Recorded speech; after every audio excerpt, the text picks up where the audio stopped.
Bos cukai agak tertarik tengok satu komen lah. Kau baca ni. Baru dapat surat LSDN Somi. Aku tak kenal siapa Somi. Kena bayar banyak 89k. Agak-agak berapa gaji dia sebulan. Makcik tak pernah ambil tahu bab gaji dia. Bila kau dapat surat LSDN, kemungkinan ada beberapa sebab. Yang pertama, social media lah. Mungkin kau pernah pamerkan kau punya lifestyle.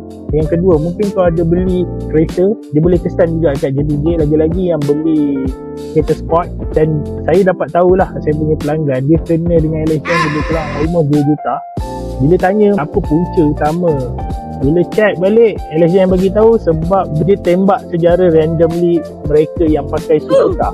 Yang ketiga pula adalah apabila you ada loan tetapi cuba you lunaskan loan you sekelip mata.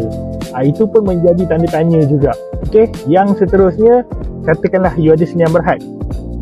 LSDN boleh tengok juga dekat situ apa yang director senyam berhad tu bagi pinjaman kepada company. Katakanlah director boleh bagi 200,000 pinjaman kepada syarikat, mana director tu dapat duit.